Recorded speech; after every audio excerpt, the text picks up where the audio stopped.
Peloton is gifting you their best offer of the season. Get up to $600 off Peloton Bike, Bike Plus, or Tread packages. Choose the package that is right for you with accessories ranging from cycling shoes to non-slip grip dumbbells and more. Whether you have 10 minutes to spare for a strength class or 30 minutes for a running or cycling class, there's a workout that works for you with music that is truly iconic. So don't miss out on Peloton's best offer of the season. Visit onepeloton.com to learn more. All access membership separate. Offer ends December 6, 2022. Excludes Bike, Bike Plus, and Tread Basic. See additional terms at onepeloton.com. From the creators of Relevant Magazine, this is the Relevant Podcast.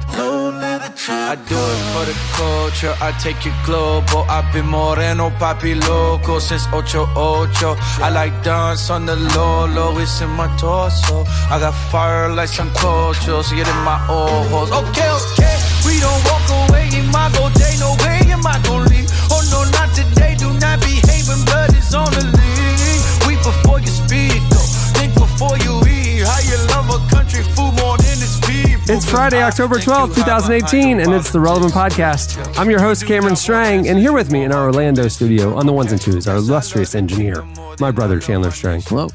Over there on the Skype line from Loverland, Virginia, Jesse Carey. Hello, hello. From Nashville, Tennessee, Tyler Huckabee.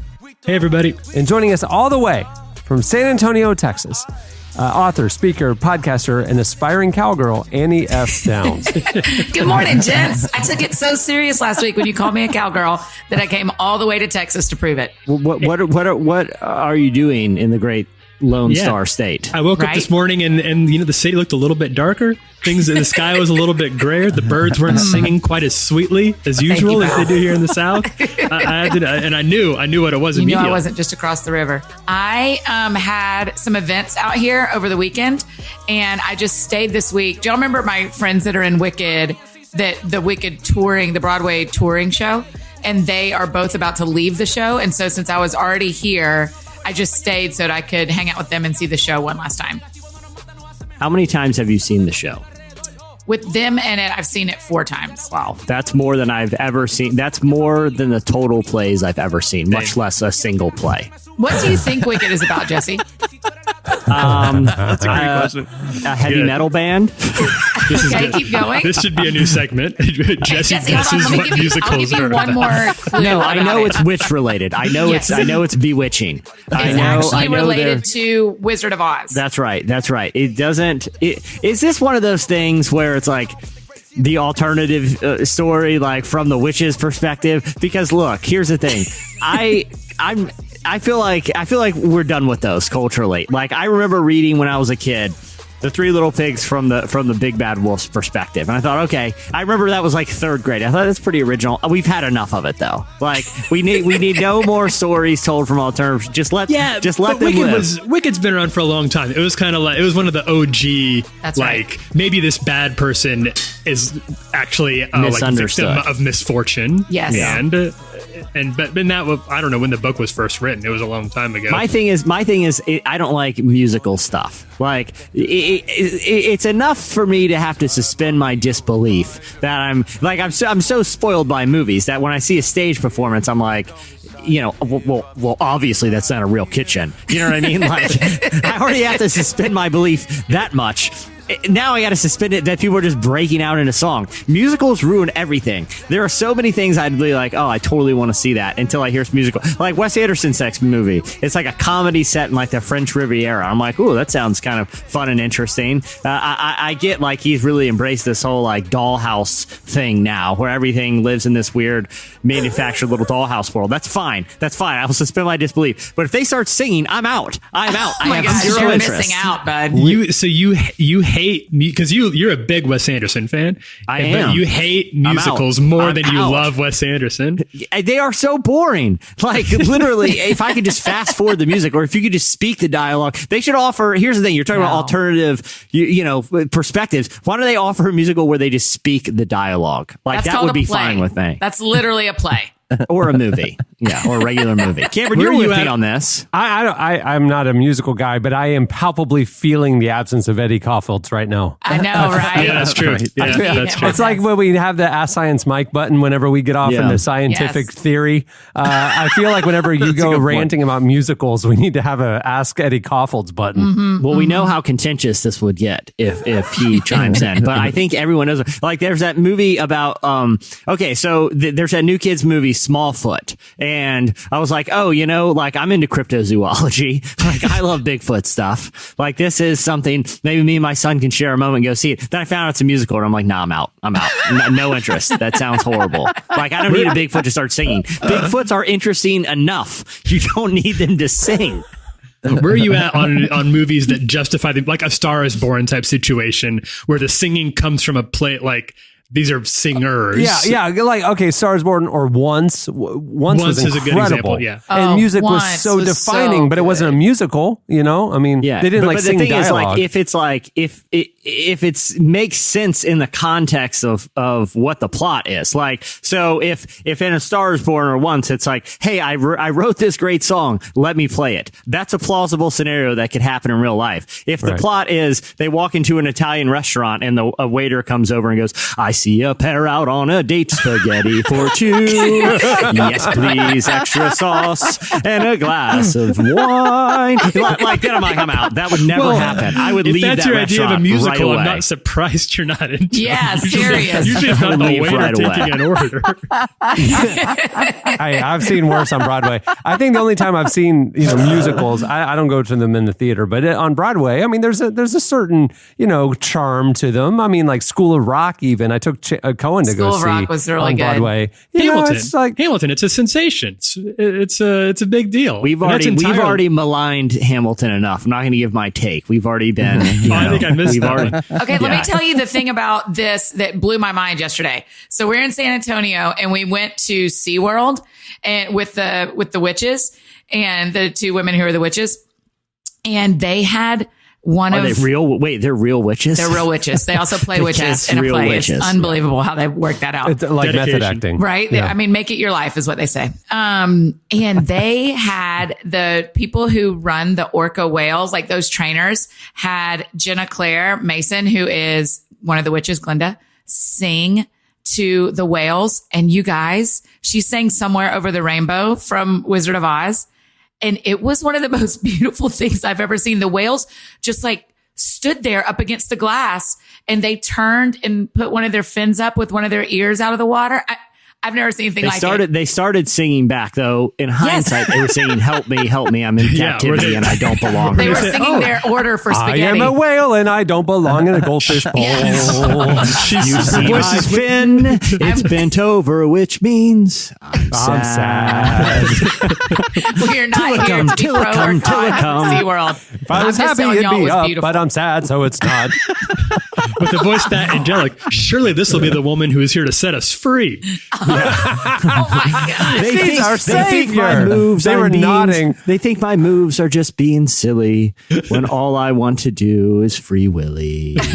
And curtain close.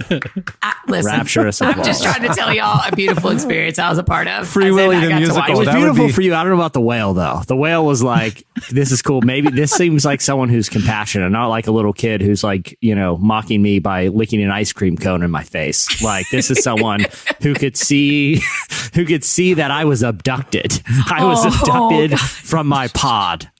Free Willy, the musical, told from Willy's perspective, in which all of his songs are at the like there's lyrics to it, but set to Michael Jackson music, like the original Free Willy. Starring Jenna Claire Mason. She could do it. She could be the witch that does it. Free Willy the musical, the most expensive Broadway production ever. They had to, it has to take place in a giant fish tank.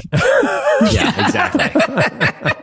And you thought the whales are miserable at that giant pool at SeaWorld. Wait till you see how miserable they are when we put a tank on a Broadway stage. It's not very bad. The traveling musical it's animal cruelty. PETA is not happy about it, but it's for a good cause. It is beautiful. It is beautiful. I mean, it is for a good cause. All the money goes to capitalism. And I'll be honest, they've been hurting since this whole scandal. Since the Blackfish thing. Yeah. Man, no kidding. They really have. They're churning through CEOs like nobody. They're here in And Orlando. the orca shows are stopping. The one in San Diego is already done. They're not reproducing in captivity at all anymore. And the one in Orlando, where you guys are, and the one in San Antonio stopped in 2019. So it's the end. They recognize that it's not the best thing. But then but these whales. Fundamentally, I don't understand the difference or the uproar around that. And why not the uproar around zoos? Yeah. Like, it's the exact same thing. That lion should not be I caged. don't know that it is. How? I mean, I think some of the distinctions are like some zoos have animals that don't even know they're in captivity, like, Right. Toucans or something. But the other, because whales are so intelligent and social. The other thing is, like, when I go to a zoo, they don't make the lions get up and start dancing. You know what I mean? Like, I think part of it, like, I agree about the captivity part, but the thing that seems especially cruel about SeaWorld is that they force them to dance every hour. And that's a cruel fate for a majestic beast. It's bad enough you pluck me from my habitat and put me in captivity, but now I got to dance like an idiot every hour. That's the extra cruelty, I think. Right. All right. Jesse, are your kids into zoos, Jesse? No, not at all. Okay. I've been to the zoo like twice, and I do feel weird about the zoo. I think I have some moral issues with it. The pools. Because in the pools, they don't have their natural, there's no other fish around them. They don't have their natural habitat. There's no bottom of the ocean. That is different than like you said, Jesse, a lion may not know he's not in the wild. I don't know. They've got hunting instincts that they can't do. A small local zoo is a bad life for a animal that should be free range. I will say this. I'm not in any way informed about this, but some of those, I think some of these, this is a hot take. It's probably gonna get me in trouble. I think some of these zoos, I think the animals are like, dude, I got to super chill. Like out there on the Serengeti, I'm worried every night about trying to get a gazelle that's a really good point. But here, man, I don't work for anything. I chill out all day and they throw me a carcass, at dinner. I don't know. I think I'm not defending it. I'm just saying some of those animals look pretty chilled out. As a research institution and stuff, I think it's great for us to learn, I think it's a valid field and stuff, but just as an entertainment destination, zoos kind of creep me out. I mean, a really nice one, San Diego, or even like kind of next generation ones. Like there's a theme park called Animal Kingdom down at Disney where it's like it's really free range safari type stuff. And it's, incredible medical care for the animals. Like, okay, fine, great. But like, cage them up in a little cage in Boise. I don't know. It's just I feel bad for that giraffe. And I may have even discussed writing something about this for the magazine at some point. Is I could see zoos being one of those things that our grandkids look back on as like, oh yeah, grandma and grandpa used to go to these crazy things called zoos where they would just lock up animals all day. Like it would be one of those things that none of us consider to be immoral, but future generations could look back and be like, glad those things are gone. Yeah, I agree. I think it'll fall out of favor like the circus did. Really? I do. I think it'll just tastes will evolve. I think in the internet era, I think in the global economy, the ease of having variety of experiences, I think there will be the best cream of the crop, research institution zoos will live on, but I think the local zoo will fall out of favor. I mean, even here in Central Florida, there's a local zoo that's been around forever, and it's just like, oh wait, people that exists still. Yeah. I mean, it's. Is it like crocodiles and snakes? Oh, we have Gatorland. That's separate. Yeah. Gatorland is a whole other thing. No, the zoo is just like your typical sad local zoo. I feel like the main part of it is the snake part, though. They do have a whole exhibit with snakes. Yeah, lock those guys up anyway. Terrariums. I got no beef. I got no beef with terrariums. They don't know the difference. Because they don't have a soul. But there's an orangutan in my local zoo, and I can't tell if he's like, dude, I hit the lottery, man. All I do, they gave me a hammock, which I don't have in the jungle, and I got a burlap blanket that I can use at my disposal. I don't have that in the jungle, and I literally have to work for nothing. I chill out in a hammock all day. I can't tell. I will say when I look in his eyes, they look empty and very, very sad, but I can't read the mind of an orangutan yet. We don't have the technology. How many Planet of the Apes movies do they need to make before we realize what we're doing here? They've been warning us since the 60s about Charlton Heston kicked it all off, obviously, and now I think there's James Franco. I don't know what the most recent Planet of the Apes movies are about, but they're telling us that your orangutan friend, he's not chill. He's plotting. He's putting together a plan, and it involves you, Jesse. I think they might be plotting. They might be like, man, we could take over humanity, or I could like relax in this hammock for a while, which no other orangutans in the wild get to do. And it's pretty great. Like, hammocks have not made it to the jungle yet. You know, I don't know. Like I said, I can't read his mind. I don't, who am I? If we plucked him out and back into the jungle, he'd probably be like, man, I had it made in the shade, literally at the zoo. You should have seen it. In some ways, has the ape uprising already begun? Because they've we're bringing them food. We clean their houses. Exactly. That's what I'm saying. If you repatriated him to the jungle, he'd be like, dude, I lived basically in the animal kingdom version of a gated community. It was fantastic. I had Uber Eats bring me stuff every night. I had all these people walking by for entertainment. That's why I think about putting the whales back in the wild. You're like, you're going to raise them in this pool. They can't go back. They can't because you can't throw them out in the ocean. They strip them of all, if they get into a conflict out in the wild now, they're killer whales. They used to fight it out. Now they try to solve it like West Side Story and dance fight it out because that's the only combat skill they know is the art of dance. Right. So we have to keep them. That's my thing about SeaWorld. Let's keep it so we can see these, like San Antonio has 5 orcas. Let's don't put them out to sea. Let's be friends with them. Let's do the humane thing. And fish fry. Oh my gosh. You're a monster. Orca burgers. I mean, you guys eat. We eat fish. We eat fish. That's awful. We're 15 minutes on this podcast. We've taken down musicals, zoos, SeaWorld. We've covered a lot of territory. You've taken down my soul as well. I stand Mother by Asparagus everything. is not thrilled. I just want, I, in all seriousness, any listeners that were offended by anything that was said, I apologize for nothing. Nothing. My email is Cameron@relevant. Eddie would have taken you to task on every one of those. We miss you, Eddie Kaufholz. Hey, we have a great show in store for you today. Coming up later, we talk to one of our heroes, one of our friends. Christine Caine is joining us. I'm sure she's thrilled to be on the We Hate Musicals podcast episode. She's like, great.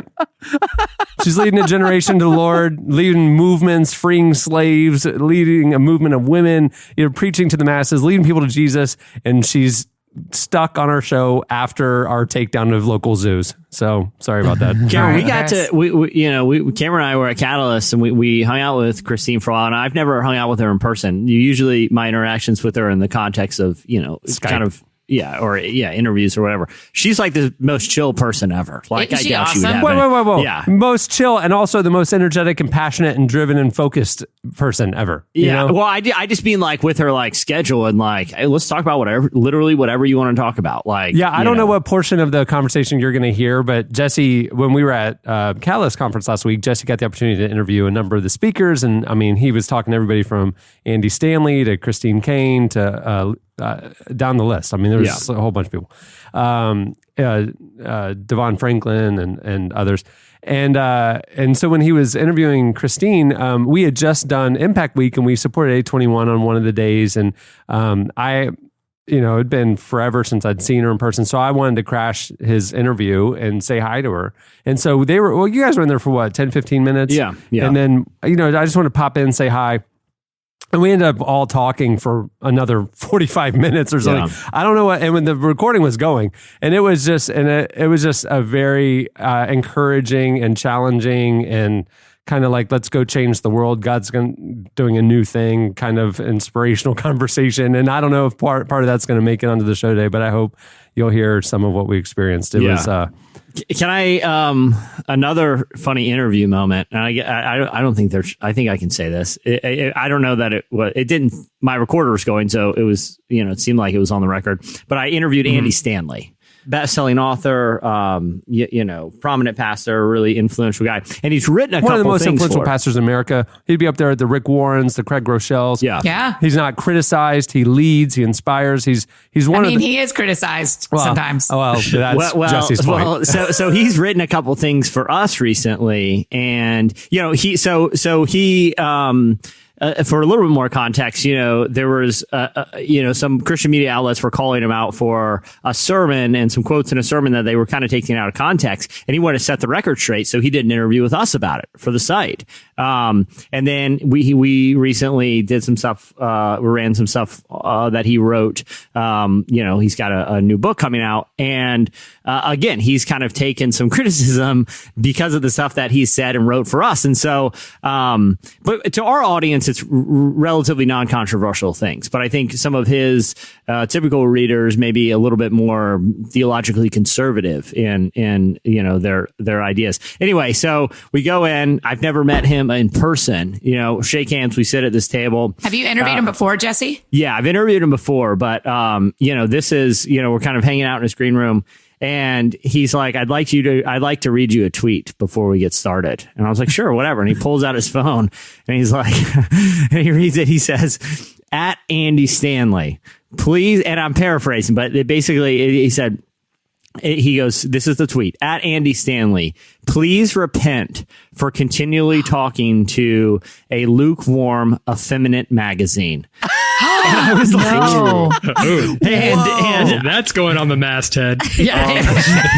Well, I don't see why effeminate is an insult. Like, it's just, who cares? The other thing is like, I like that he started he was like, yeah, so I got that hate tweet after I did that stuff with you guys. And I was like, Andy, I have heard so much worse. That is basically a compliment. That I almost take that as a compliment, lukewarm thing. But he was super cool. He was, I don't think he was expecting the blowback he got for, I don't think we're all that controversial.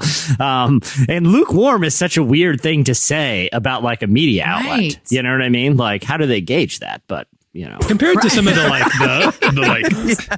accusations of outright heresy that we get, 1,000 times a day, lukewarm is pretty. I'll take lukewarm. That's I'll take lukewarm. Back. Yeah, it's because on one end of the spectrum we have Annie F. Downs on our podcast. Yeah. That brings up the heat level. Yeah, and then on the other end of the spectrum we have Annie F. Downs. We have Chandler Strang, which brings down the heat level. So it keeps us the median is we're right there in the lukewarm middle. Yeah, well, I was going to say you got Annie coming in as hot as you can be with her theological takes, and then you have us giving some very controversial views about domesticating killer whales and training them in the art of dance, which I will concede brings it down a little bit. I don't know if it's enough that we would be spit out of the mouth of God, like the lukewarm implies, but.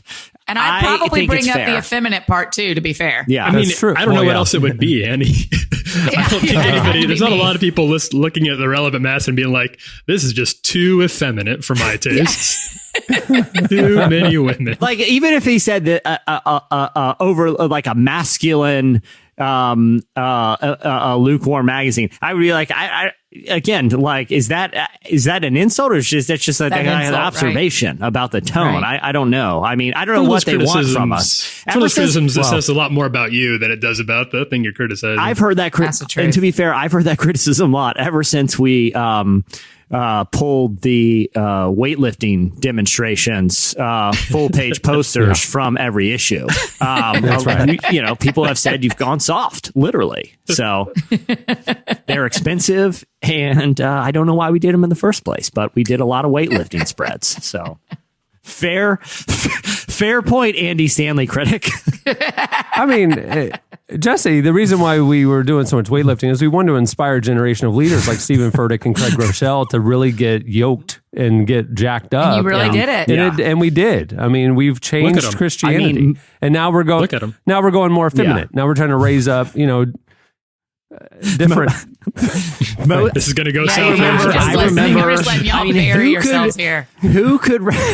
who could forget our double cover with Furtick and Stanley called Arms and Back? And it was literally, most of it was curls. Most of it was different arm curl techniques. But we had tries, lats, for a solid 8 years in the plats. magazine, instead of last word, that final column, we had workout tips for that month. So it was like leg day. And it was like the illustrations of various squats and things to do to get your thighs nice and thick. I kind of wish that was true. I wish I'd have done that for a season. That's kind of funny.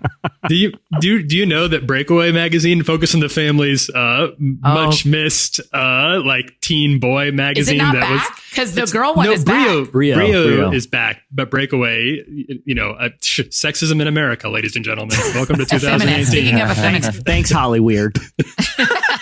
But Breakaway used to have they would have a workout tips thing every issue.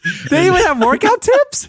Yeah, they would one page out of their 12-page monthly magazine always had some poor pimple-faced 14-year-old kid who was brought in to pretend like he knew how to do broom squats or something like that. You know what we need to do? Spirit, mind, and body. I mean, Jesse and I went to a university that had in its actual accredited curriculum spirit, mind, and body, and so we had to take spiritual growth classes, Bible classes.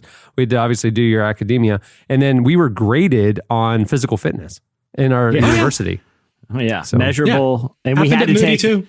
I took a badminton and a mountain biking course. I took weightlifting and golf. those Wait, and you got graded on your mountain biking? Yeah. How? Did he make it back? That's a pass or fail. That feels like a pass or fail. No, literally, it was a well, here's the thing. It was the honor system. You had to go ride mountain bikes once a week on these trails. But then you had the final was a 3-day, a 3-day, 2-night mountain biking camping trip. That, I don't know, some obscene amount of mileage. And the idea is if you're riding once a week, it's no big deal. But of course I had not.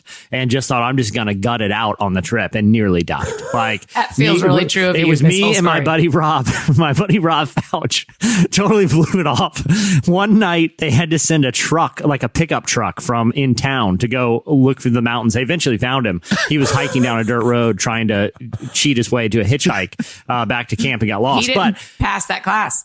We ended up skating by with our charm. But what I was going to say is, what would be a good idea that I think would raise a lot of money is a arm wrestling tournament with a lot of these. You got Furtick, Groeschel, Carl Lentz. No. Carl's live. Rich Wilkerson will want to get in on that too. But he would. They're not. I mean, you cannot go up against Groeschel and Furtick. I mean, they're gonna. I mean, you're basically talking about the next generation power team. Jon Jacobs and the power team. That's what you're advocating for. I wish that was true. Groeschel is getting to power team territory. Groeschel quickly. could rip a phone book in half. That's what that was always the big reveal at the end of the power team session, was they would rip the local phone book. That and just and, like and God exploding. Sins. Yeah. This is what your sin does to your relationship with God. Did y'all ever see the power team live and in person? This is Yes. I saw the power for those of you team. who don't know, it was we 80s did. and 90s. They would do that ice block stack. Remember? Super thick slabs of ice, and they would stack them up 15 feet in the air, and they'd get up on the top, and they'd have a little towel on the top, and then they would headbutt the stack of ice, and it would collapse. Remember? Just the way God ripped the veil after the crucifixion. Yeah. They do that with concrete as well. That was always their gimmick, was the Bible tie-in. I mean, I think power teams still exist, don't they? They're still doing it. It's kind of like when you see the OJs performing at a casino. Everybody's under 50 except one old guy. You're not the OJs. I mean, if you weren't alive in the 60s, you're not the OJs. You're not the real power team. That's all I'm saying. Jon Jacobs. Wait, so you only call the power team the first generation of muscle guys? That's the only one that's the power Jon team. Jacobs and those original guys. Everybody else are basically Craig Groeschel. I don't think it's... Well, that's not... I'm going to disagree with you, because you're Orlando Magic getting the original 5 people that were on the court, and they're still your Orlando Magic. Oh, so you're likening it to a franchise team. Interesting. But that's not how. So, but I mean, like the Newsboys. Newsboys United, they're called now. Here's the thing: all the guys are back. if there are no original, if there's not an original Newsboy, are they still the Newsboys? It's like have you heard the thought experiment? Like I think it's called the Ship of Theseus, where if you had like a ship out in the water and you were replacing it board by board while it was at sea, at what point does it become a different ship, or is it still the same ship, even though all the parts are different at some point? It's the same as like the bioethics thing, Jesse, of like if we can create with 3D printing human flesh biomatter and you replace the ear and you fix all the things and you put and you just make a new human, at what point are we human? Yeah. At what point are you a boat? And I think that's what Christian ethicists, I don't know why they are, intentionally ignoring an important issue. Like, can we even still ethically call them the Newsboys? It seems like Francis Collins and the BioLogos people would have answered this by now. Right. But Right. There's kind of, I feel like this. A lot of the churches are asleep on the wheel at this one. And yet people are paying money to go see the Newsboys, but when it's not. literally none of them were a newsboy. It's like going to a Broadway show and then the famous person's on the billboard and then you get there and it's not the famous person. It's, in this performance, it's going to be the guy from It's a Blues. bait switch. I'm a huge. There's nothing I think is more unethical than understudies. I mean, they're horrible humans. I think this is so funny when you are fine with it when sports teams keep their name and Because change they don't players. they don't claim to be the 96 Orlando Magic. That's I know, right. but the power team isn't claiming to be the 96 power team either. They're just the power team. She makes a valid point with the power team thing. It's different than Newsboys. Newsboys is a product derived from these 5 individuals making music. They're a Newsboys cover band at this point. Right. Yeah, the OJs. But now they're all back, right? Are there Isn't the main guy back? any original Newsboys? Or I guess at some point every newsboy must become a newsman. Right. Audio Adrenaline is the same. Newsman. They swap things out, don't they? Yeah. I For a don't while, know. DC Talk Newsboys and Audio Adrenaline were shifting members. It was like Gossip Girl. Everybody was like changing commitments all the time. Yeah, Like, they were gonna just a make big it interchangeable band. I'm going to make an NBA analogy. Let's see if I can do it. You mean it's just like the Miami Heat and the LA Lakers and the Cleveland Cavaliers. Yeah, good job. That's good. But the teams, I mean, I it's had like the every teams team, right, though. right? Yeah, you're right. That trade players around a lot. They do. Yeah, that's right. Different roster every 2 years. It just outside of Christian music, I don't know that happens really. I think there's an expectation if I see a band, the band is comprised of these members. It's not like sports franchises that arbitrarily, I think the old rockers and the old Motown ones, the Grateful Deads and the guys that they're still out there touring some sort of nostalgia circuit. I think there's a lot of interchangeable parts. I'm on the Newsboys Wikipedia page. Do you know when they were formed? This is kind of impressive that they're 1981. Let's say 80s. Yeah. Yeah, I'd say 85. I don't say 81. 85. I think it's 85. Yeah, there you go. Yeah. That's a pretty long run. Yeah. Even if it's not the original members. Yeah. Sean Taylor, John James, Peter Furler, and George Perdickus. Furler was the front man, right? Yeah, and none of them are original. None of them are original currently. So to me, they're a Newsboys cover band. I'm Wow, sorry. none of them are original. What's interesting is that like bands like Newsboys and Audio Adrenaline took the strategy of swapping out players to keep the brand going. And like Petra tried that. They swapped out, the main singer. Long time. But then they kind of went away. It's like you would think they would. It's just a brand at that point. You could just kind of keep swapping out for the stay current. It's something that metal. like Radiohead is not going to start they didn't swapping evolve. out members when they decide to hang it up. Yeah, It's like just Billy gonna stop Corgan's being not going to Radiohead. Billy Corgan's not going to suddenly be a part of Radiohead, and Tom York isn't going to sing for the Smashing Pumpkins. It just doesn't work like that with 90s Real alt music. rock. Yeah. Right. You're right. All right, well, moving the show along, it is time for our look back at what happened in culture and entertainment. It's time for In case you missed it. Hey, in case you missed it, this week, a Banksy painting was sold at auction in London at Sotheby's. And after it was sold for £1 million, which is $1.4 million, the painting self-destructed. So the anonymous street artist iconic 2006 painting "Girl with a Balloon" was sold, and after the gavel dropped for the final sale, it was on the wall, hanging on the wall, and in the frame, the painting started to slide down, and the bottom part of the frame was a shredder, and it started to shred. It was amazing in front of everybody's eyes. The video was posted on Instagram by Banksy. There's stunned auction goers that gasped as it was being destroyed. And in the caption, he quoted Picasso saying, "The urge to destroy is also a creative urge." Sotheby's released a statement claiming they had no idea about the stunt and were in no way in on it. But there's a lot of speculation that the partially shredded painting will now be worth even more because of the stunt's notoriety. And I read a takedown that says there's no way that Sotheby's was not in on it, because I saw that too. When art is auctioned off at Sotheby's, it is put in front of the room on an easel. This was conspicuously left on the wall, on the side wall. Two, there's no way whoever hung it on that wall would not have noticed a mechanical device in the frame, or the weight of the frame being significantly different. You know, it just, everything about it just doesn't pass the smell test. It's probably more valuable now that this happened. You know what I mean? Well, Let's be honest. I mean, a few things. Number one, Banksy, you know, probably coordinated with them the stunt. They were in on it because it would be famous. It would become a moment in the art world, right? And it would be worth a lot more. And so I just think the whole thing was just a gimmick, but you know, whatever. But I mean, but that's sort of Banksy's thing too, is blurring the line between what's reality and what's not. I mean, like, if you guys saw Exit Through the Gift Shop back in the day? I did. A purported documentary that told sort of this kind of history of street art, you know, through the perspective of, you know, Banksy and Shepard Fairey and a lot of, you know, kind of the guys from that era, but also told a parallel story of this guy who, you know, is friends with all of them and becomes basically sort of a fraudulent street art star himself. But after it was released, people speculated, well, is this guy even real, or is this scripted?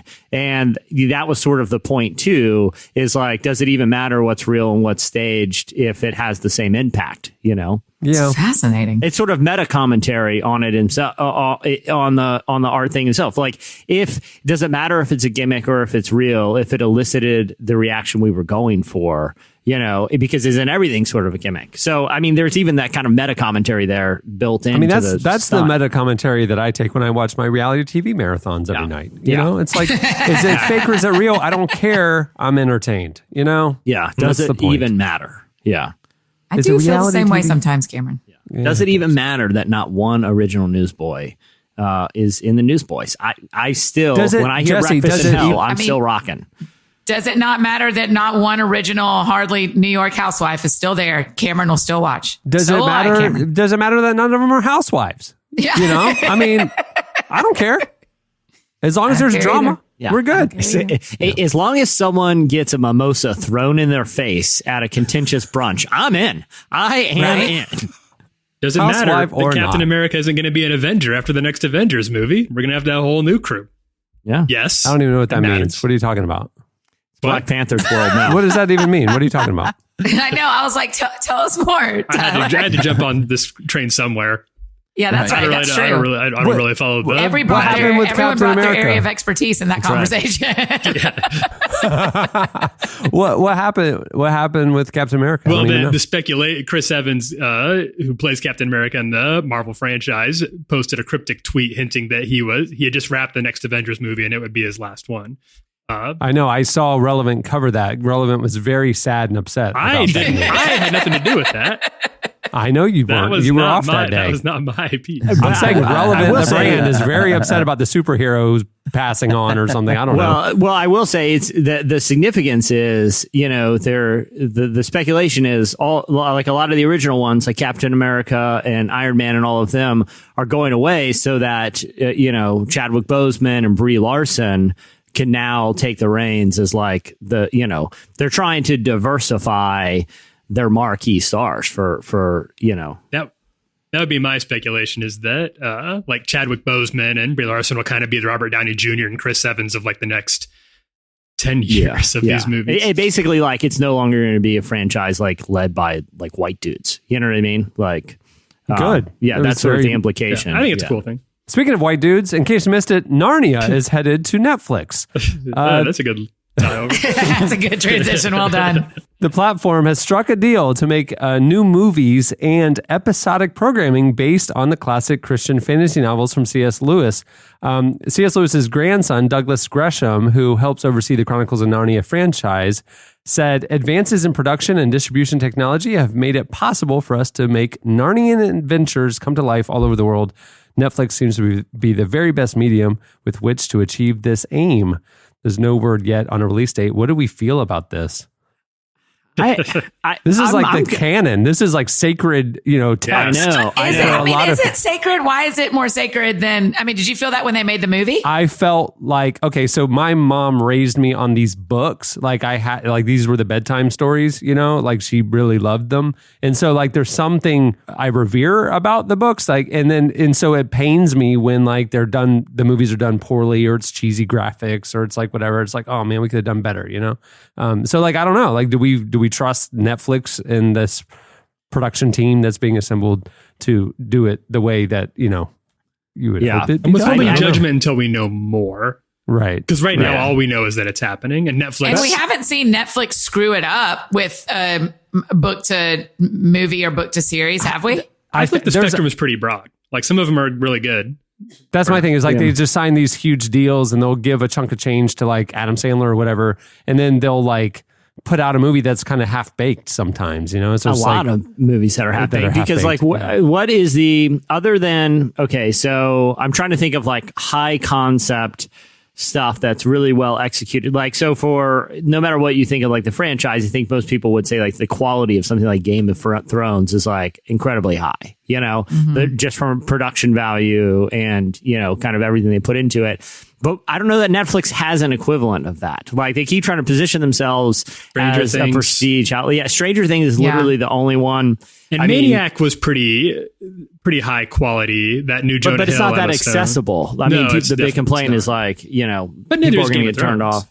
Yeah. So I don't know. I mean, I'm kind of Narnia the question is like, are they going to go kiddie, kind of like the Walden Media version? Or are they going to go like Game of Thrones and dark and cinematic? Yeah. I mean, well, they're kids' stories, so I'd hope they maintain that spirit of it. Well, but they get darker later in the franchise. They kind of grow up. The Lion, the Witch, and the Wardrobe is pretty kiddie. But that's what I'm saying. Are they going Harry Potter with it? Yeah. It's still a kids movie, but it's got a real dark and light sort of tension to it. Yeah. I love the idea of them creating it based on the work of C.S. Lewis has already done. What will not work for me is if they do what Harry Potter has done and gone beyond the original writing. Right. And gone beyond what C.S. Lewis the Narnia actually cinematic did. Universe type things. Right. That will be problematic to me. I like the idea of getting more minds around creating the art around these books, because the books are so classic. You're not going to ruin the book by making a bad movie about it. The movie will disappear into the world and we'll still have an incredibly good books. So I think it'll be interesting. I'm down. I heard one of the projects is Mr. Tumnus wanders through the wardrobe back and he can't get back, and it's kind of an Odd Couple type of situation. We got Mr. Tumnus rooming with just some guy in London, and they get in all kind of wacky adventures. No. I can't Don't wait. you remember? I can't wait. He wanders back and he ends up befriending Winston Churchill because of the air raids, and then he's the one who leads the D-Day invasion. Tumnus crosses the river. I mean, it's an amazing thing. The scene where Mr. Tumnus storms Normandy. It's with Reepicheep. He's got to take the mouse. He's got to take Reepicheep with him. That was a movie. That Churchill movie was a movie. Just like I knew I should see it, but I almost fell asleep in the trailer. So Mr. Tumnus, played by Steve Coogan. Gary Oldman returning as Winston Churchill for a series of wackadoo adventures across World War II era Great Britain and beyond. I'm in. I am in. The books are important. The books are important to me. I have like a Narnia tattoo. I really care about these books. When we posted this, will you talk about your Narnia tattoo? What does it look like? I have Reepicheep on my arm. He has Aslan shoulder to shoulder all over his back. All the way. It's the whole map of the entire country. And a few select passages. The entire. I have the ship. I have Prince Caspian ship, but it's being rebuilt mid-sea, and you don't know, is it really still Prince Caspian ship? It's a big mystery. It's a big ethical quandary. I think it'll be, people are, I think, rightfully sort of skeptical. I understand the skepticism, but until we know more about the writers involved and the directors involved, I don't think there's only so much we can guess about it. I do like the idea, of which they're apparently, I've heard people talk about this, but it hasn't really happened before, of making it sort of a hybrid movie TV show thing where you use both. And I think that is a format that I'd like to see more stories play with, to like bring the microscope in a little bit for smaller moments with some shorter, more episodic type things, and then being able to pull it out when the source material lends it to more of a cinematic timestamp. Well, in case you missed it, Jeff Bridges told Stephen Colbert about the coolest priest he ever met. The legendary actor plays a man posing as a priest in a new movie called Bad Times at the El Royale. When discussing the role on The Late Show this week, he told Colbert about his time in the military when a drill sergeant offered him the choice to train or to go to church, and it proved to be moving. Here's a clip. Who wants to go to church? You're either going to church today or going on the grinder and high-pointing rifles. So everybody raised their hand and go to church. And the first thing this priest says to me, or to all of us, he says, when you're here, you are not in the military, you are in the house of the Lord. Woo-hoo! That really got me. I said, yeah, thank you, man. And I took him up on it. I said, oh, that just, everything just like, and this guy, Don Harris was his name. Yeah. And he was such a cool guy. Let me play guitar and all this stuff on the, different services. Guitar mass? Yeah, right. Yeah, open the thing with some guitar, some Dylan or something. So it turns out that Jeff Bridges became such good friends with the priest that years later, he asked him to officiate his wedding to his wife, Susan. And the couple has now been married for more than 40 years. So Jeff Bridges, ladies and gentlemen. Cool. Jeff Bridges makes hanging out with anyone sound awesome. Like a military priest, like someone who's like probably, like if you're like, who's probably a good dude, but probably not the most fun, a military priest. And he's like, no, man, the house of God, my mind was blown and we played Bob Dylan together and he married me. It's like, man, Jeff Bridges literally makes anyone sound cool. That's like, I did some time in prison in the prison chaplain. We partied, man. It's like, you can make anyone sound awesome, Jeff Bridges. Hey, in case you missed it, Steve Carell is teaming back up with Jon Stewart for a new political satire. Jon Stewart stepping behind the camera once again after making his directorial debut with the film Rosewater back in 2014. This time he's recruited former Daily Show correspondent Steve Carell to start a new comedy. So far, no details have been released, but Stewart says it's a political satire based on an original idea, not a true story like his previous film. So I'm here for that. I'm all for it. I like those guys. I wonder, it's been so like, when Jon Stewart left the Daily Show, I thought it was because he was gonna like really like embrace filmmaking, but it just seems like it's weird that it's been like 4 years since he's made a film. I mean, I'm hopeful because Steve Carell doesn't choose bad projects these days. Like he's in, especially the movies that he's got, like Beautiful Boy and Welcome to Morrowind, like they look incredible. So I mean, that gives me hope, but it is kind of weird that it's taken a while for Jon Stewart to do another project. I think. Yeah, I agree with you. I thought we would see his voice appear. I mean, he was, he made an appearance on that LeBron James, barbershop talk show thing. And, and he's, it takes a long time to do a film, so he might be in writing and prepping and whatever. But it's like, I wish in this era we had a voice like Jon Stewart more in the mix, Sure. Not, and I don't mean that politically. I don't mean that to say like, I'm not talking partisan here. I'm just saying, like, I think like having a myriad of voices that can help hold power accountable and can do it in ways that's engaging and thoughtful and stuff. I feel like, especially now, we need that. And there's really no, I mean, Trevor Noah is great in his own lane. I was about to say, you don't feel like he steps into that role? I just feel like the fact that he's an outsider on the inside. I mean, he's not a born American, he's coming, and like, I just feel like there's this like insider missing that Trevor brings an outside perspective to the conversation, which is helpful. And so does John Oliver. John Oliver, absolutely. And now, and like John Oliver's now an American citizen, but I mean, I just feel like there's like this American self-awareness or accountability that we're kind of lacking right now. And I don't know.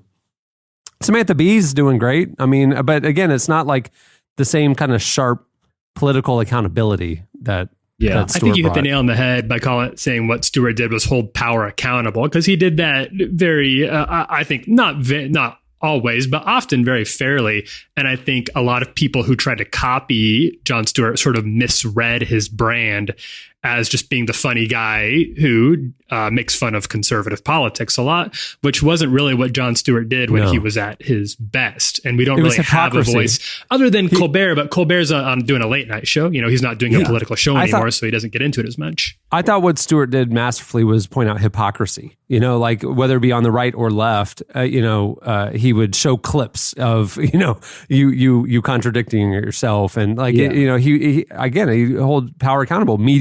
Power in media, he held accountable. Power in politics, he held accountable.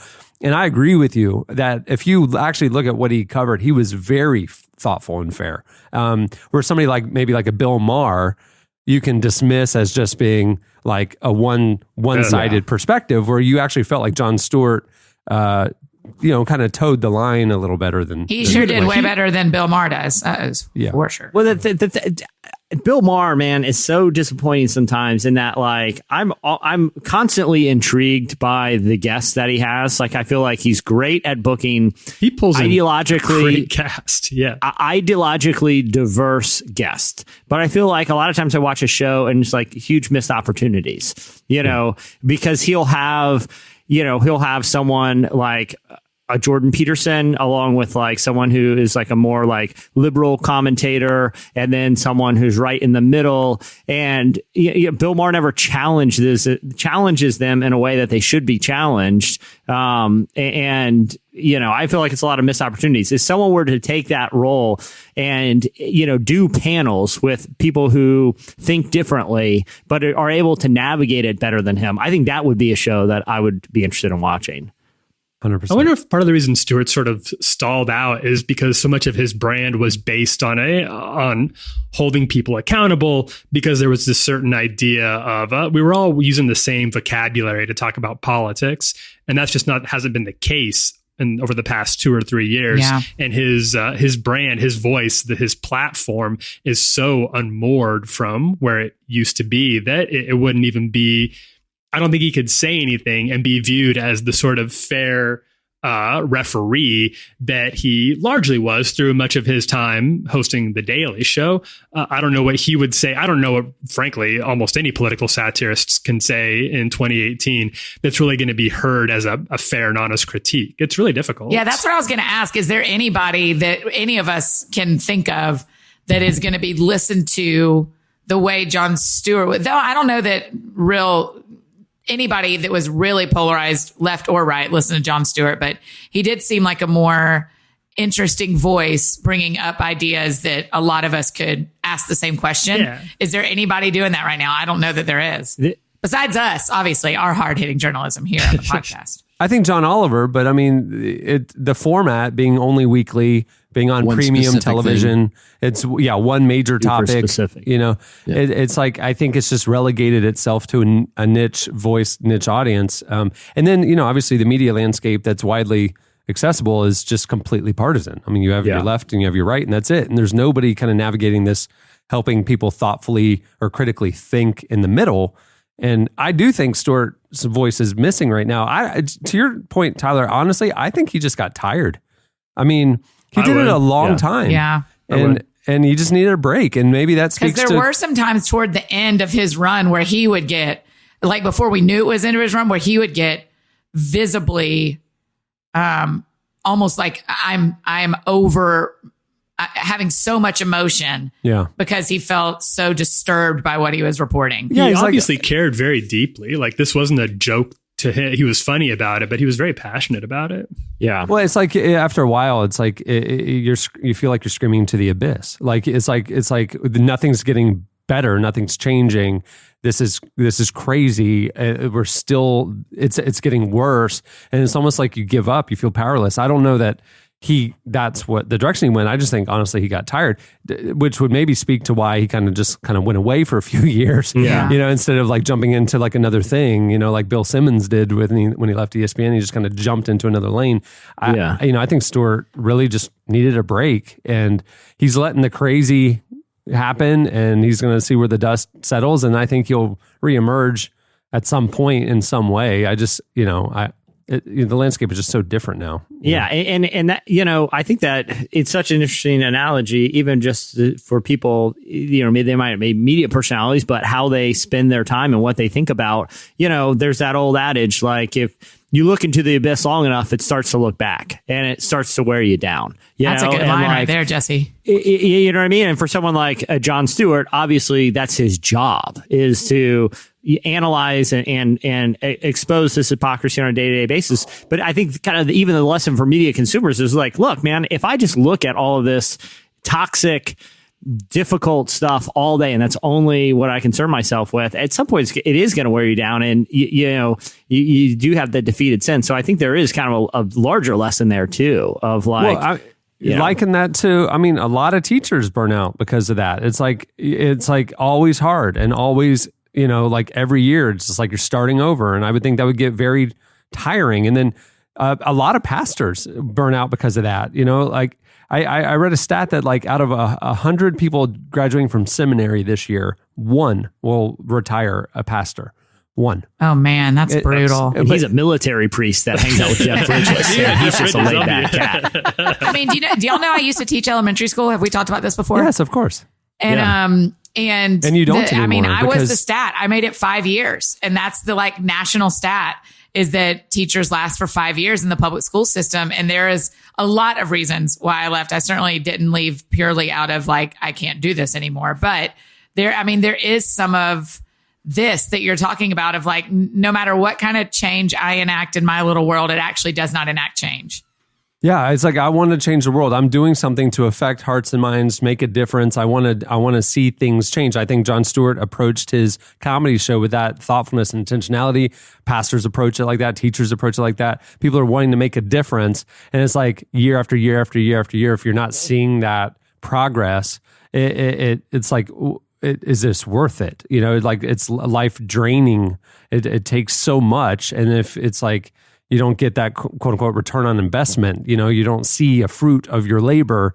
I could see that it'd be very defeating. And, the Jon Stewart is human too. And I think, and I think this is also one of the reasons people like Andy Stanley and Craig Groeschel and Rick Warren deserve the power team. The power team right there. Sometimes their rage surges so great that they can actually take a hot water bag and blow it up with lung power. Just no, but for real, we should watch them. One of the things I'm watching with them is not just how they handle day to day, but how and Louis and Shelley Giglio fall in this category to me too.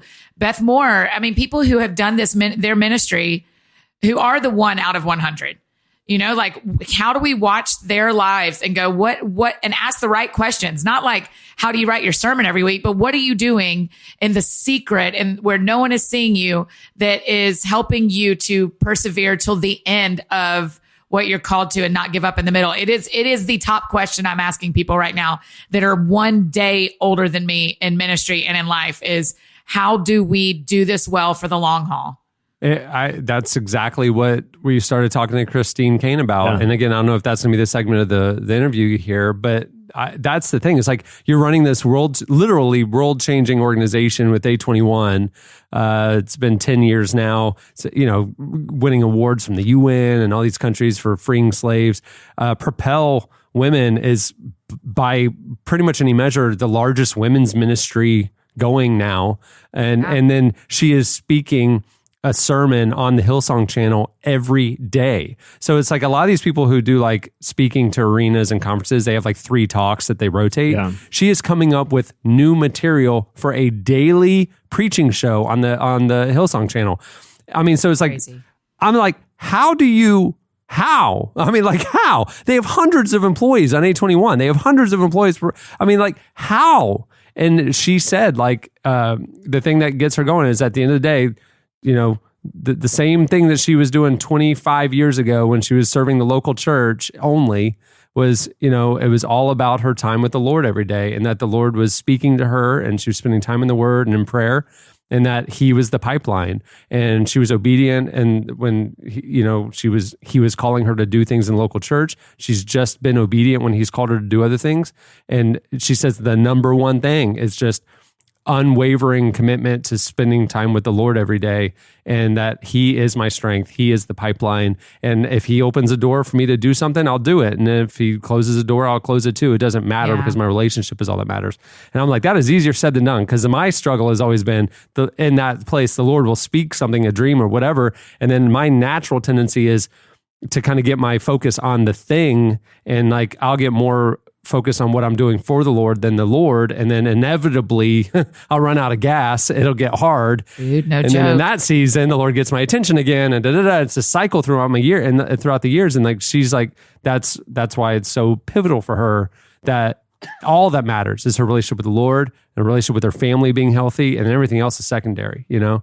And that's how it keeps going. And she has this supernatural energy too. If you spend any time with her, it's crazy. It is. I mean, she has got a thing on her right now that makes her capable to do more than most of us. And I've already got if I get too burned out, I've got a backup plan too, that I kind of, when I go to bed at night, it's like, at least I got an offer to join the Newsboys. It's in the back pocket, you know. Saying, I'm trying to get yoked so I can be an understudy for the power team. So, or Stephen Furtick. The thing is if you get yoked, you've got a whole series of places you could go in the faith. Yeah.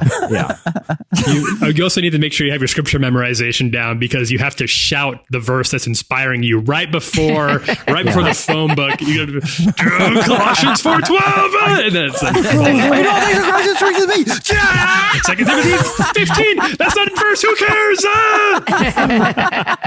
I hope there's a bunch of old power team videos on YouTube. I've never searched it, but I'm pretty sure I've searched it. Chandler, you remember this, man? When we did the segment with Chop and Steele, the fake strong and that prank news videos, I re-listened to that a few weeks ago for some reason, and I remember, they got inspired because they love found footage. They got the characters of Chop and Steele were literally inspired by the power team. Like that was the inspiration for that whole gag, was the power team, inspirational strongmen. So they're out there, still making a difference. Well, if we can find some YouTube videos, maybe we can do a listicle on the site later this week. Oh gosh, the 10 best YouTube moments. Do you know how hard it would be to real talk? You know how hard it would be to rip a phone book in half? Like, oh my gosh, I can't imagine. I'm amazed. There is not a Bible verse I could say enough times today in my life to rip a part of phone book over. I still get, stumped by the wrong pickle jar. Okay. Like that's made to be opened with bare hands. Right. And also, how many youth groups are they going to go to and they start ripping a phone book and all the kids are like, what is that thing they are ripping apart? You have to break an iPhone in half, which is also difficult. That's right. Hey, two more quick ones. In case you missed it this week, the first female Doctor Who debuted to the most viewers in a decade. Jodie Whittaker is the first female ever to take on the iconic role. And the series debuted last week on the BBC to more than 9 million viewers, the highest debut for a Doctor in 10 years by a huge margin. Doctor Who is now one of the biggest shows of the year in Britain, drawing more viewers than any new BBC series. That's really cool. Yeah. And lastly, in case you missed it, since the Harvey Weinstein case, it has come out that sexual harassment claims have increased 12%. Oh, wow. The numerous harassment and assault against Weinstein, which helped fuel the Me Too movement, first arose last October. And the year since then, the Equal Employment Opportunities Commission says the number of workplace sexual harassment claims increased significantly after falling for the 7 years prior. The numbers seem to suggest that victims of sexual harassment have been emboldened to report the abuse and call out harassment in the workplace. For comparison's sake, the nation also saw an increase in claims following the Anita Hill hearings in 1991. So good. Yeah. Right. Yeah. I mean, I would imagine that it's not an uptick in behavior as much as an uptick in courage to say what happened. Yeah, exactly. Now people will believe, in this moment, they're more likely to have their voices heard. Man, did y'all see last week? I don't think we talked about it. Did y'all see last week all the people who were doing the hashtag why I didn't report? Yeah. Yeah, that was really sobering. I mean, so heartbreaking. Yeah. And My hope, when I kept seeing that, I kept thinking, I hope that when people read why someone else didn't report, they'll go, okay, well then I can report this happening to me. And I can, because she didn't, I will. Right. I think some of these stories have been sort of like, obviously I get very, it's very harrowing to read these stories from women, and it's very, it's eye opening in a really dark way. And it's also sort of, I think it's important because you realize, as a guy, you realize sort of your own complicity, because it's easy when you read these really bad stories about people like Harvey Weinstein or the president to be like, well, I'm not that bad. I've never done anything like that. But then you read about the little things, the little ways that you sort of delegitimize or ask questions or sow doubts irresponsibly on a day-to-day basis that have just been part of like my upbringing as a guy in this country and are ingrained. And seeing that autopsy the way we have over the past couple of weeks and months and I think a full year now since Weinstein has been challenging, but important. Cool. Yeah. Well, that'll do it for In Case You Missed It. Stay tuned. Up next, Christine Caine joins us.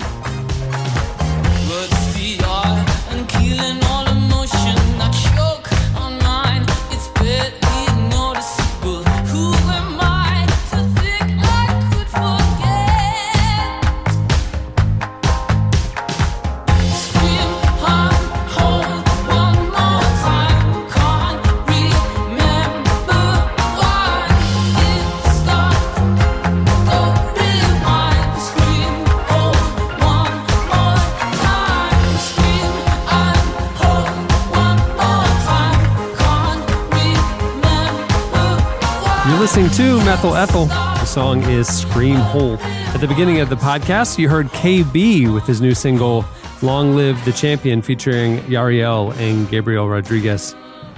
Well, this week's show is brought to you by Casper, a sleep brand that makes expertly designed products to help you get your best rest one night at a time. Casper products are cleverly designed to mimic human curves, providing supportive comfort for all kinds of bodies. Trust me, I have a Casper.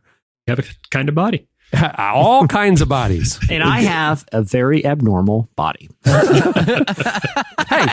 I saw a podcast fan stuck our faces on VeggieTales this week, and he made me an asparagus, and I said, I think you should make me the tomato. That's more accurate to my body type. And so he adjusted. That was that was one of my favorite things our listeners have done since I've joined the show, making us all into VeggieTale characters. So, Casper mattress is perfect for an asparagus or a tomato. There's a tagline. The original Casper mattress combines multiple supportive memory foams for a quality sleep surface with just the right amount of sink and bounce. They also have a breathable design, which helps you sleep cool, which is also a major issue, in Florida. All the night sweats, Yeah, and it regulates your body temperature throughout the night. Casper offers two other mattresses now, the Wave and the Essential. The Wave features a patent-pending premium support system to mirror the natural shape of your body, and the Essential has a streamlined design at a price that won't keep you up at night. Oh, see what they did there? Like it. I like it. I see what they did there. Good copy. It's what we call good copy in the biz. Casper also has a wide array of other products like pillows and sheets to ensure an overall better sleep experience. Again, we have the Casper pillow and sheets, and they are phenomenal.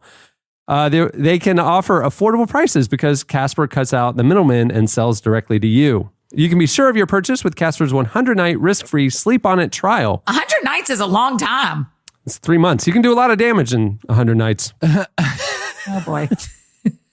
But right now, they're doing a special offer for Relevant Podcast listeners. You can get $50 off a select mattress by visiting casper.com/RM. That stands for Relevant Magazine. And using promo code RM at checkout. Terms and conditions apply. Remember, $50 off select mattresses at casper.com/RM and promo code RM. The anti-human trafficking organization A21 recently celebrated the 10th anniversary of its founding. Today, the group operates offices in 14 places around the world and has been recognized by groups including the UN, the U.S. State Department, and has recently received the Mother Teresa Memorial Award. It's amazing. We recently spoke with the group's founder, Christine Caine, about A21's work, balancing her mission as both an activist and an evangelist. And the biggest lesson she's learned in the last 10 years, with me interrupting about 10 minutes in, here is our conversation with Christine Caine. Cameron burst through the door with a phone book and said, guys, watch this. 1 Thessalonians 8:12. Christine was impressed. My mind was blown. And did it derail the interview? Absolutely. Was it awesome? Heck yeah. Is there a 1 Thessalonians 8? Don't even know. Did the phone book rip? Close. Really close. I don't know because Cameron ran back out of the room shortly after, and I don't think he did rip it. But it was A for effort.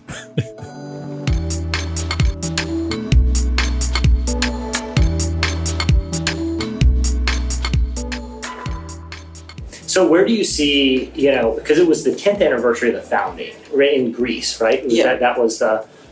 We started our office in Greece and Australia sort of simultaneously, but it was 10 years since we kind of started our officially, here we go, we don't know what we're doing, but we're registered and here we go. So that's where we've just done now 10 years, 14 offices in 13 countries, and just unbelievable stuff happening with Can You See Me campaigns, and our Walk for Freedom is going to be in a few weeks, and they'll have 70,000 plus registered walkers, 400 cities, 52 countries. It's really starting to gain some great momentum. What's the biggest lesson you've learned over the last 10 years? I'm utterly convinced that Jesus can transform lives. I'm utterly convinced because I've seen it. I've seen the most broken, the most devastating stories. And not only did it do it for me, but even for the worst case of a victim of trafficking, that Jesus can restore and redeem. So I would say that is awesome. But the big lesson is that with God anything is possible, because we are in nations that people thought it would be impossible to start. We've seen traffickers prosecuted that people thought it would be impossible. There is too much corruption. You're not going to be able to do it. I have seen the faithfulness of the church, because from day one, it's been the church globally that has sent us and continues to send us. And contrary to the naysayers and negativity, the local church, in my experience, has been nothing but on the forefront of social justice, helping set captives free, wanting to be part of the answer and a solution. So I've seen the beauty of unity. I've seen the power of the church when she's on mission. I've seen the power of a cause to help unite everybody, no matter what their belief system is or their faith practice or their country. I'm just thinking of, we have worked, the miracles we've seen in Thailand, just from utter corruption to having a child advocacy centre with Homeland Security, FBI, the Thai Royal Police, and seeing in the middle of Pattaya, the pedophile capital of the world, that we were able to put in a child advocacy centre and begin to see change and transformation in just the darkest of darkness. There's so many lessons, because I've seen even for the most ardent naysayer that there is no devil and there is no demonic realm, I'm like, come and work with me for one day, and you will very quickly believe in evil. You will believe in a literal heaven and a literal hell. I'm just going some of this stuff, I'm like, oh no, evil is out there. The darkness is dark, and this is above all a spiritual battle against powers and principalities. And so, thank God. The biggest thing, if people go, what is your greatest tool? Prayer and fasting is the backbone of what we do. And then, of course, partnership. But anyone will tell you, if they've known me over 10 years, what can we do for A21? The very first thing, before I'll ever ask you for money, is I'll ask you for prayer, because it's there are demonic strongholds. And I think, you don't have to be a rocket scientist to work it out. With the increasing usage, if it's even possible, but of just porn sites and the whole pornography industry, and it gets darker and darker, and the dark web gets darker and darker. It's just, there's more and more perverse ways of buying and selling human beings and using them, and I think that depravity continues to drive the industry. It's a business, So I don't know that anyone but the church, because of our spiritual component, is going to be able to see this come down. You know what I mean? This stronghold come down. So yes, do we need everything else? And I think best practices, I mean, it's the grace of God. You know, we've got awards from the UN, from Homeland Security here, from the Department of Justice, from the Mother Teresa Award. So obviously, I think the fact that you can be a Christian with best practices, global excellence, recognised at the highest levels, you do not have to compromise service provision, nor your own personal convictions. And I think that scripture that says, let your light so shine before men that they will see your good works and glorify your Father in heaven. I think there's a lot to be said for that. So I think A21, that is pretty awesome in terms of, and our service providers are the best of the best. And so I love it that only God could have done this 10 years. And in an age where young people want to really do meaningful work, they want their faith and their work to collide in a really meaningful way day in and day out. I love it because they're kind of graduating, and we've got interns and staff from everywhere, but I'm just thinking in this last intake we had from Stanford, from Georgetown, from Princeton, and I'm just kind of going, it's like pretty awesome that that there is a organisation that people kind of being educated in some of these Ivy League schools going, oh, I really would love to do an internship there. I always wanted that. I always thought we could provide best practice in so many ways, and still remain entirely orthodox and committed to our biblical values, which I think I'm hoping that we can help model, and my broader ministry, the goal is to help model a third way forward, not hyper right or hyper left, but this third way that's not either or but both and, because people can't really box me. They're like, you're like this rampant evangelist and you do this global social justice work. So what are you, Christine? Is it evangelism or social justice? I'm like, and two sides of the same coin.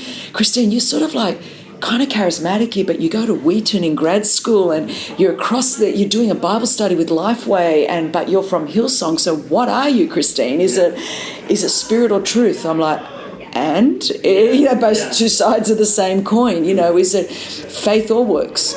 Two sides of the same coin. I don't think I've ever fit into a box. I was never right enough for the right, and I was never left enough for the left. And I'm way too orthodox to be cool nowadays.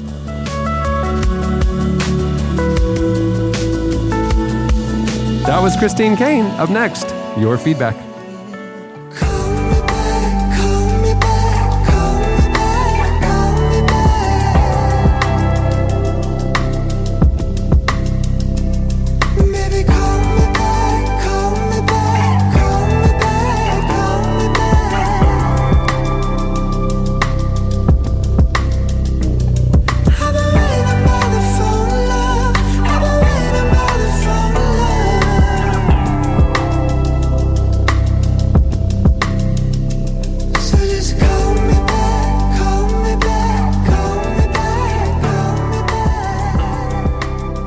Many things have changed over the past 2,000 years. The good news of Jesus Christ is not one of them. The Ancient Modern Bible gives you the opportunity to encounter the Bible alongside the great voices of the church, past and present, with in-text commentary and biographies from Christian thinkers, including Augustine, Charles Spurgeon, C.S. Lewis, Dietrich Bonhoeffer, Eugene Peterson, and N.T. Wright.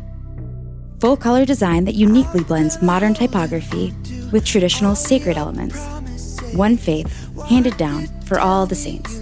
The Ancient Modern Bible, available now at ancientmodernbible.com. Days have come and they have gone. Don't leave me hanging. Call me back, call me back, call me back, call me back.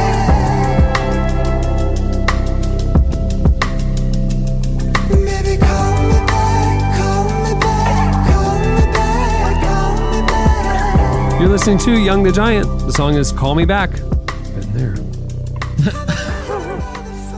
Well, this week's episode is also brought to you by Samaritan Ministries. It's a healthcare sharing ministry with over 250,000 Christians caring for one another's needs, from broken bones to cancer, pregnancies to organ transplants, all without the use of insurance. October marks Pregnancy and Infant Loss Awareness Month, And Samaritan aims to walk alongside members who find themselves on this road, recognizing that miscarriages and stillbirths can bring profound grief and a loss that can be overlooked even by a caring community. April of Texas says this of her experience with Samaritan Ministries. I made a call to cancel the maternity need I had submitted, and the man who spoke with me handled the call with such dignity. He truly helped to make at least this one step as easy as possible. His prayer with me at the end of the call was a huge encouragement during our grieving and yet another confirmation that we are in the right place with Samaritan Ministries. Grief can be a lonely place, and the Samaritan Ministries community wants to encourage those going through a loss of a baby that you are surrounded by love and that God truly sees you in his pain. If you'd like to learn more about how you can be part of this community of Christians helping each other with healthcare, visit SamaritanMinistries.org/relevant. Go do it. They're an amazing organization, and healthcare sharing is an awesome kind of countercultural model. I love it. Yeah, very cool. Okay, well, it is time for your feedback. Last Friday on the show, we got talking about old sitcoms we grew up with that maybe looking back haven't aged as well as you'd think. So we asked you for your question of the week, maybe shows that you grew up with that are now maybe questionable or problematic in hindsight. You guys hit us up on Twitter at Relevant Podcast, and you also posted on the podcast episode page at relevantmagazine.com. Here's a few of our favorites. Chad on Twitter said that the original Curious George books contain smoking and calling people fat. That doesn't sound like the Curious George I know. It's the man in the yellow hat. He's the real culprit. He's a real jerk. Chad said he skipped those parts when he reads them to the kid. Why do you even have the books anymore, Chad? Get the updated ones. Yeah. Exactly. Smoking was weirdly common in, That's true. Pretty much all media. I get the same thing with Bernstein Bears. They're kind of, I don't have any problem with them, but in the old books, they're hippies. They are some hippie bears. Like they're going to protests, environmental causes. I forgot about that when I was a kid or didn't realize it. I don't have an issue with it. I do love the Bernstein Bears. But I mean, they were really out there fighting the power. And they just had a lot of activities. They did a new thing every day. Yeah, they went to the park. That's they problematic for me because it sets kids' expectations way too high. No, we're chilling out doing nothing. I don't care. We're not going on a canoe trip. We're not fishing. We're not learning a new sport. I don't care what you read. I'm sitting here on the couch. Okay, so another piece of feedback we got is about that Netflix show, Thoroughly Modern Millie, that oh no, that's not the one. I don't know what Thoroughly Modern Millie. I was thinking Maisel. I am. I don't know what Thoroughly Modern Millie is. Evidently, though, it... it's a musical. Oh, no wonder. It's a musical. Yeah, Julie Andrews and Mary Tyler Moore. She said she loved it when they were kids. It's about these girls that are being kidnapped and sold into trafficking, huh? Thoroughly Modern Millie sounds very disturbing. I don't think Thoroughly Modern Millie was never like an acceptable practice. Kidnapping wasn't something that was like kind of like fun, cool back in like the day and is now frowned upon. I don't think. Yeah. Well, there used to be a lot of stuff that was greenlit on a premise that, emotionally distant military fathers. Oh, coach, it's going to be hilarious. A guy who makes a lifelike little girl doll robot. Oh, nothing creepy there. Small wonder. It just used to be. Gosh, I love that show, Jesse. I'm so glad you brought that up. It's pretty weird. Oh my gosh, right? I haven't thought about it in so long. Isn't it weird? Is that the one where she touched the diamond thing? That's another one I've never heard of. Oh, really? Of course, Chandler, baby Chandler. I've never actually seen any episodes of it, but the reputation is very strange. Tyler, you have like a pop culture void of especially when it comes to sitcoms. I feel like I think that's true. I think that's really like 80s, 90s sitcoms. I wasn't really on the sitcom train until like the Office era. Really? You didn't grow up watching them at all? And now I watch a lot of them, but we didn't really watch a lot of TV in my home growing up. My parents were not like super into sitcoms. There was a lot of worldly messages. Sounds like all I was missing out on was people being kidnapped and boys creating robot women for themselves. I have a question for you about a sitcom that I've been thinking about. Who's the boss? Right? You're like the premise is that this home is going over such renovations that a handyman moves in with the family for what? 8 years. He's not the handyman. 7. He's the nanny. He's the housekeeper. He becomes the nanny / housekeeper. He starts out as the handyman. But Cameron, Really? your home is going under renovation. How Major. weird would it be if a Tony Danza like fellow you decided why don't you just move in? Why don't you just be a part of the family now? I'll go to work, you do stuff around the house, and wackiness will ensue. Don't you feel like that's a little weird? Like that people just decided it's not. At some point he's done. At some point all the stuff around the house has got finished. It's all he's doing 8 hours a day. There's no indication that he had another gig. He's working on this one home 8 hours full time.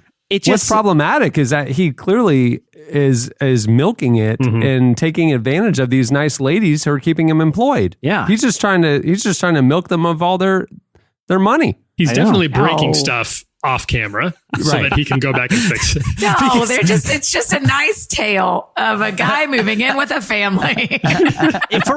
For what? And I also was disturbed by Alice on the Brady Bunch because, is a perfectly normal 1960s a live-in servant is weird. And they make her wear the same thing every day. Does Alice have any life, or does she just retire to the room over the garage and put on her, blue dress every day and make lunch for those 6 brats and cousin Oliver later? Listen, one of the things I learned yesterday at SeaWorld is you don't put human emotions on whales. And another thing you don't put is forced emotions on housekeepers. You don't know if she was made to wear that outfit or if she chose to wear that outfit. I think we know. It's called empathy. You try to have it. Would you want to wear the same? Would you choose to wear the same outfit? 1,000%. I would wear the exact same thing every day if I could. And at some point, is the family Tony Danza says the fence is broke again. So he's going to be working on that this week. At some point, he's done. All right. Well, there's more feedback where that came from. You can go check it out online. Okay, it's time for this week's Editorial question of the week. Hey. Well, earlier on the show, we were talking about the Power Team a lot and how, that was a seminal outreach device that untouchable that, shaped a generation. They go into the schools during the day and do the feats of strength and say, if you want to see us do the big feats of strength, you should come to this church tonight. And then they would do the big feats of strength, shout the Bible verses, and people get saved. We want to know for this week's question of the week, what are some of the more maybe unusual evangelistic or gospel outreach things that you experienced or maybe participated in growing up? We all had the Power Team experience, but I'm sure maybe a magician came to your church, maybe Carmen himself. I don't know. There was a disaster with the flag team. We don't know. That's what we're asking. I know a balancer, a guy who balanced crazy stuff on his hands and on his head and on his chin, and then tied that into how we all need balance in our own life. You can so he had one trick, and it was balancing things. He balanced a ladder on his head. He balanced a lawnmower. Really? That's like when you find out one of the Avengers can shoot arrows good, and it's wait, that's the only power? He's good at shooting arrows. It's you're doing a whole hour-long entertainment thing about balancing stuff. I feel like that's an opener. Balancing plates. Like with Hawkeye, if it works, man. The guy was booking gigs. I don't know what to tell you. I know. One time at my church, I was bamboozled into dressing as the devil as part of a youth group skit, but I was also the announcement guy. He didn't have time to change. I think I told this story. I did the announcements as the devil. From his perspective, like the Wicked thing. That's awful. Like You're like a live screw tape letters. Oh, it's like Dante. This is like Dante's Inferno. So you were telling the church congregation, don't go to the picnic this afternoon. I was like, no, it was like, hey, Vacation Bible School, might want to just keep them home this week and read Harry Potter books. And and it was just like one after the other. And I got suspended from announcements for that. So I can imagine. Too high concept. People were upset. Man, we are getting into that time of year where churches do that Halloween Judgment Day thing.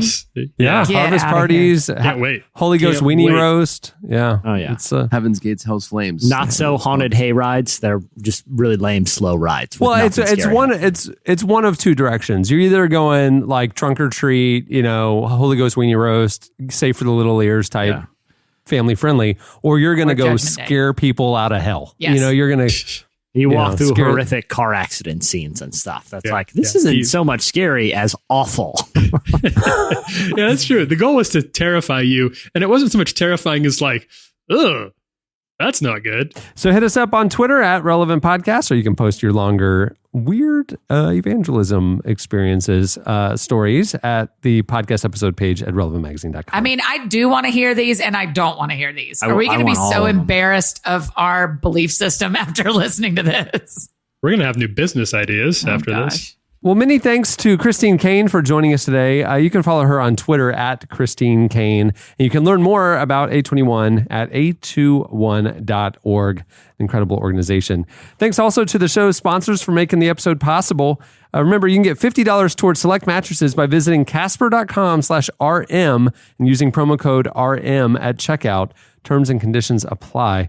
And also Samaritan Ministries. If you'd like to learn more about how you can be part of this community of Christians helping each other with healthcare, visit SamaritanMinistries.org/relevant.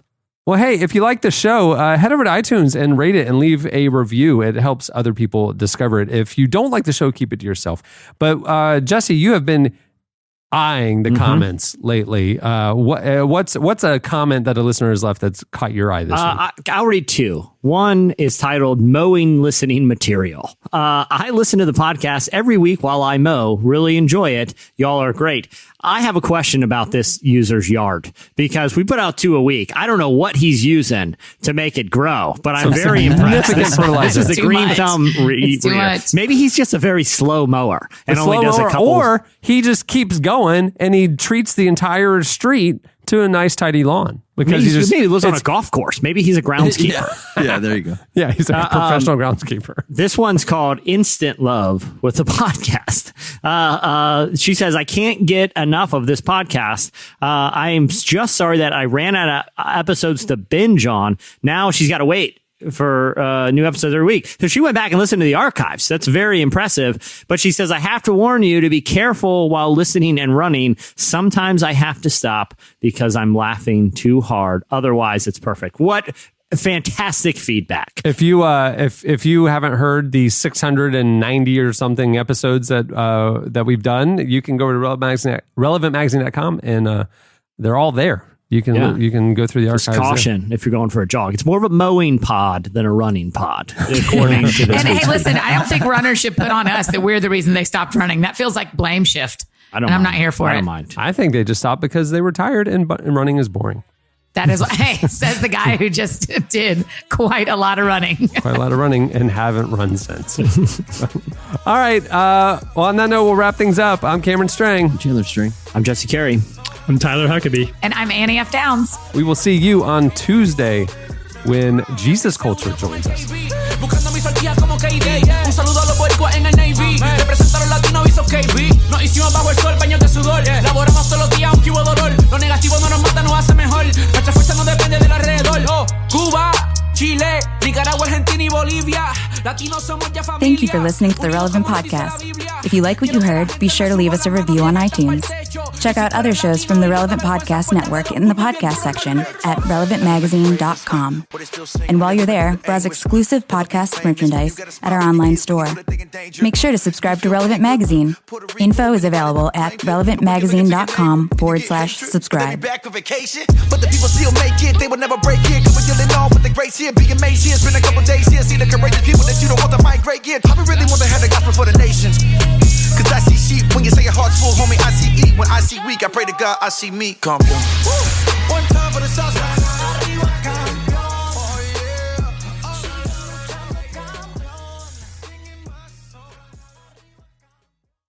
You see my fin, it's bent over, which means I'm sad. Tillicum, tillicum, tillicum. Relevant Podcast Network.